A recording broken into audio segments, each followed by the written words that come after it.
It's me, it's Pretty, and welcome back to my channel, The Pretty Effect, where we talk about all things pretty as well as self-improvement. I'm Pretty, and today I just kind of have like a gossipy episode for you guys because a lot has been going on for the past couple of weeks, and I want to get on here and talk to you guys about it because it's crazy. It's insane. It's nuts. I can't take it. But before we jump right into this video, guys, don't forget to like and subscribe, as well as hitting that notification button so you can be notified every time I put out new content like this. So yes, guys, let's get right into it. It's going to be on the podcasters, James and Fuhad. These two podcasters, I think, are from the UK, and they have a podcast called Shits and Gigs, and they basically go on their podcast and just kiki, basically male kiki. And it was all wholesome, it was all great until it wasn't. So recently we have got a whiff, and honestly a lot of the girlies already noticed this before the recent events had transpired, that James and Fuhad were anti-black. Like, they don't like black women, which was very strange for a lot of people because their core audience is black women. Black women enjoy their content. So for that to be true is kind of strange. So more recently, these two podcasters were invited to other podcasters' podcasts. The first one being the two girls. They're over there doing their thing. I can't remember the name of their podcast. I don't watch it that much. I kind of watch it in passing. But I'll link it down below, their podcast, as well as, you know, I won't be linking James and Fuhad's podcast because that's something what they got going on, I don't condone it at all. Not into it at all, considering I am a black woman that did like their content. So yes, I'll link the two girls, and that's pretty much all I'll be linking because I won't be linking the other podcaster. They went on these two young ladies' podcasts, and they basically said everyone in Atlanta's clapped. That means they are not attractive. They haven't seen anything attractive in Atlanta, which is very strange because Atlanta is like a mecca for beautiful women, especially beautiful black women. And it's not like one group or type of black women you're going to get there. Atlanta, you're going to see a diverse group of black women. You can get any type of black woman you're looking for in Atlanta. You gonna find her. There's just, I've been to Atlanta. There is beautiful black women like literally everywhere. So that was kind of hard to believe. Then they were putting emphasis on there being no attractive women to them in Atlanta so far. And then the two podcasters, the girl goes and says like, oh, well, that don't bother us none because we're from Texas. Like, we're from Houston. So if you didn't find none, but he said in Atlanta, and y'all two are sitting in Atlanta in that podcast. No one's attractive. Not even y'all. Yeah, and y'all are pretty cute. So yes, guys, they didn't find nobody attractive in Atlanta. So it was just kind of funny, and I think they caught their gist of what they were trying to say, but you know, they weren't trying to go too hard about it, which is, I would have pressed them. Like, you would have had to say what you meant and say it with your chest. I would have pressed them because yeah, let's keep it a bean. Like, say what you mean and mean what you say. And if you're gonna be given a PR answer, make it a lot better than what y'all gave. Like, oh, we love all women. Very vague answers. Make it a better vague answer if that's what you're gonna do. So now moving forward, Andrew Schulz has these two podcasters in his podcast. For what reason, I don't know. These two young men have, I think they were going there supposedly to talk about, I think, a show that they sold out and filled up an arena. But I think Andrew Schulz had a totally different agenda in inviting them to his podcast because it really seemed premeditated. It really did, on the questions he was asking those two. And it's like he smelt it in the air. Like, y'all don't like black women at all. I know you guys don't. And just for there to be more content later brought up of them speaking down on black women, as well as their experiences with black women and how they said they were made fun of and blah, blah, blah when they were in their grade school, which is insane. Like, you're in grade school. You are now grown big men. Why are y'all holding on to that? Especially considering, I know y'all look at them analytics. Y'all know black women are your main audience. Y'all know these women are keeping y'all in a successful position. For y'all to get on there and not delete every negative thing y'all could have ever said about black women, y'all should have made, when y'all notice y'all analytics going up and who was watching y'all should have made sure the internet was scrubbed clean of anything negative to say about black women. Like, scrubbed clean. All the way. So, that being said, they were pulling up dirt from every which way, child. They was bringing up bones from years and years and years ago on these podcasters. And it was just, it was so crazy and so cringe to even watch and witness. Andrew Schulz was truly skilled. And I'm not giving this man this type of credibility as a good thing. Truly skilled in his efforty. This is why I think the pockets paying Andrew are not you and I. He's releasing it as comedy, but this not. It's a satire, and it's a bad one.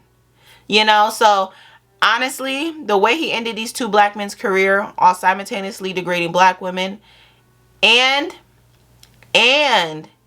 basically calling them losers, is insane.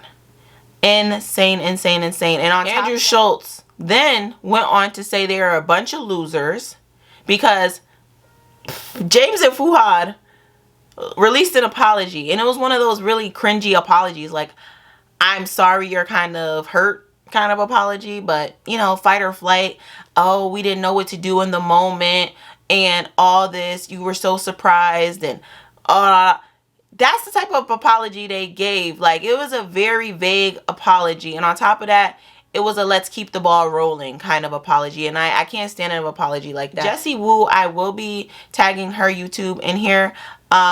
Really gave a good breakdown of that situation and what could have been done to rectify the situation. Child, she gives an amazing setup of what could have been done to rectify the situation. And none of those things were done. But yeah, child, y'all go watch her YouTube as well on this situation because it was really good. But not only did y'all give that lame apology, then Andrew Schulz doubles back and goes on another podcast and says, you guys had every moment to say you were uncomfortable about the conversation and the topics in the podcast, and you guys said nothing. There was crickets.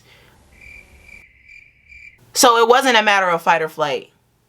Because you could have came back, doubled back, realized what was said in the podcast and been like, hey, we're not comfortable of what you put in the podcast. But you didn't. So he called you a bunch of effing losers because you guys didn't. And now you guys are trying to like throw him under the bus while he's dragging y'all and holding y'all heads under the wheel of the bus.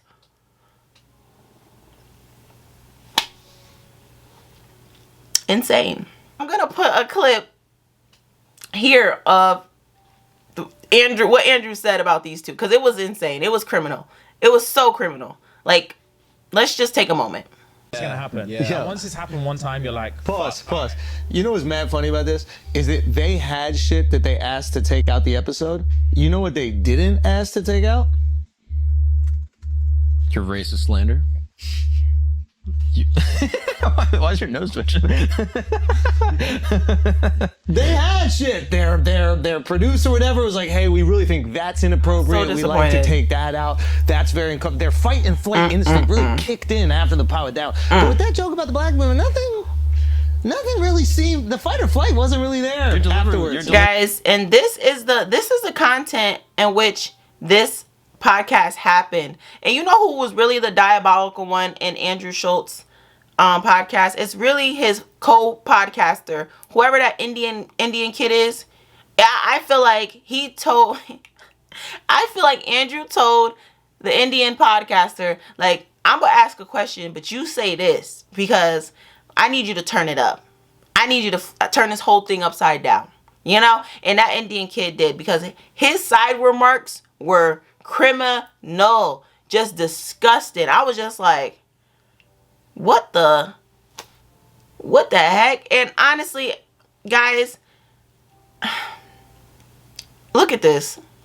Yeah, guys, like, honestly, my solution to this would be to not pay these guys any attention. Like, I'm just one of those people, like, I don't feel the need Once people start doing weird stuff like this, if it's for clickbait, rage bait, I hate it. I hate this new era where everything's click and rage bait because it's just unnecessary. They're literally doing it to rile you up to go watch this. And if that's what this was, it's sick. It's literally sick. And I just feel like black women should really just stop watching their content. If it upsets you like it did, don't even react. Just stop watching their content like I did. I unsubscribe to them. I won't be entertaining them. But I do have my own YouTube, so I'm making content on it just because I know a lot of you feel the way I feel about it. And it's just, what is a solution now? A solution I would have to offer would be to just ignore them. Like the bad little kids throwing tantrums that just want attention. Ignore these podcasters. These male podcasters are exactly that. Little boys with microphones who want attention and want your attention because your attention equates to money for them in their pockets. That makes me think about like, I believe Russ, I think Andrew Schulz had Russ on his podcast, and Russ talks about how people are fascinated with black trauma. Very much so. And Russ goes and talks about how it makes sense for black people to be obsessed and interested and intrigued by their own trauma, but why are now white people or people of other cultures obsessed with black trauma? And I'm gonna put the clip in here just so you guys know what I'm talking about. Literally was searching low and high for the video of Russ talking about people being obsessed with black trauma. Couldn't find it nowhere on the internet, which just makes me feel like, I don't know, like who took it down? Where is it? Why can't I find it? And I was looking through the Fragrant podcast. I just didn't feel like listening to all that bull to get that one piece that is literally gold. Yeah, Russ talks about this, and I think it makes perfect sense to why Andrew Schulz thinks it's okay to say the things he says.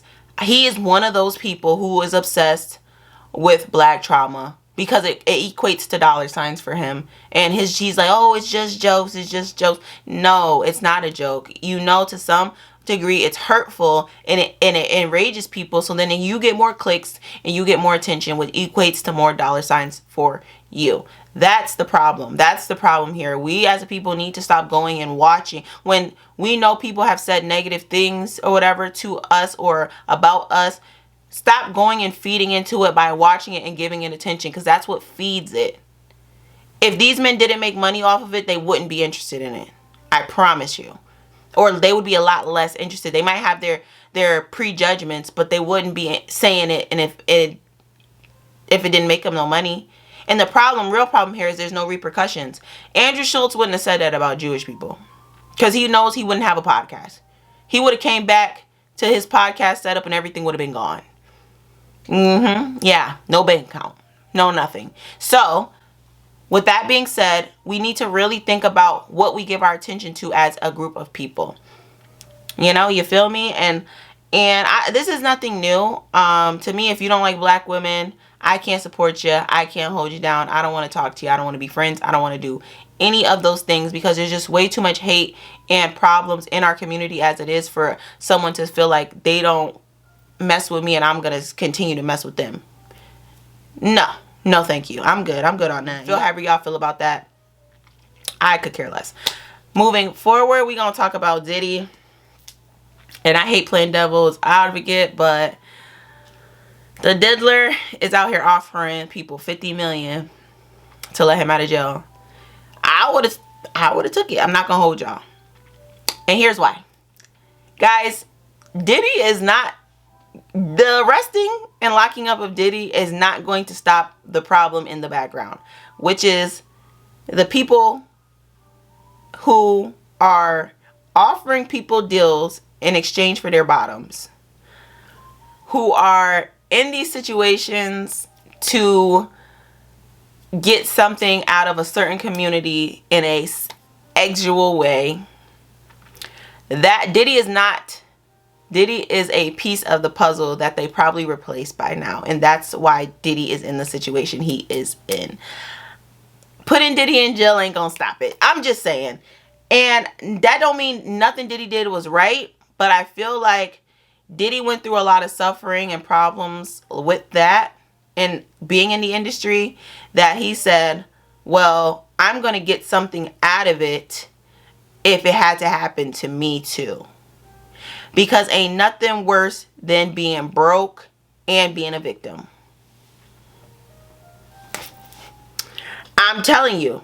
Because let's just say Diddy did come out and was open back then about what was happening to him. The whole world gonna be like, a lot of y'all was gonna say he was a lot of derogatory terms.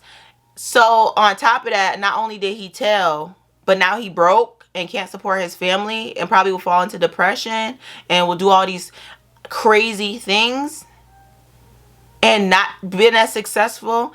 It's like pick your hell. Pick your hell. That's it. That's where I feel like Diddy was in a situation of pick your own hell. And he picked his hell. And his hell just had a lot more money in it. Followed with his abuse and trauma. As well as passing out abuse and trauma to anyone he came in contact with in the industry. Because it had to happen to him. That's where we at with that. The amount of baby oil found in that man's home was criminal, insane. Super duper insane. Couldn't believe it.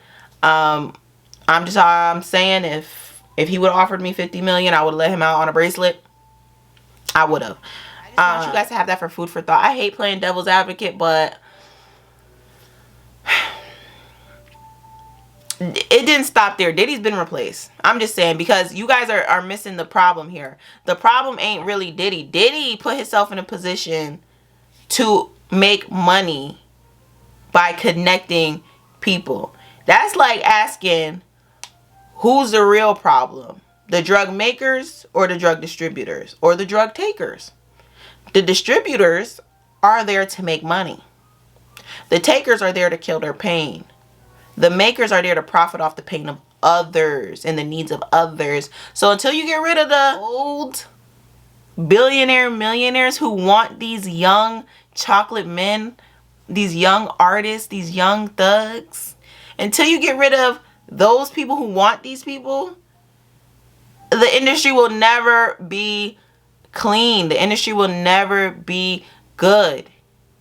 It's a lot of perversion. With the people who are running these things are perverted. These are perverted people because they have so much money. And when you have so much money, that means you have a lot more capacity to do bullshit and a lot more money to clean up your bullshit. So it's gonna be dark. Like it's been. The industry has been pretty dark, and that's what we're seeing with Diddy, and we just can't believe how dark it is. But Diddy has money and resources we don't. He's not your neighborhood predator. And then the people that are going to Diddy looking for these connects to these young men and artists are not y'all average predators. Just letting y'all know. These are predators in suits with billions. So I'm just saying, don't think it's going to stop with Diddy. Yes, guys, that is my little sit down and chat with you guys. If you like this video, don't forget to like and subscribe, as well as hitting that notification button, and drop some stuff in the comments below. Let me know how y'all feel about the Diddy situation. Let me know how y'all feel about James and Fuhad. If you think they're going to, continue to be able to make a living off YouTube and be successful on YouTube. And I cannot wait to see you guys in the next video. But until then, love you guys. Bye.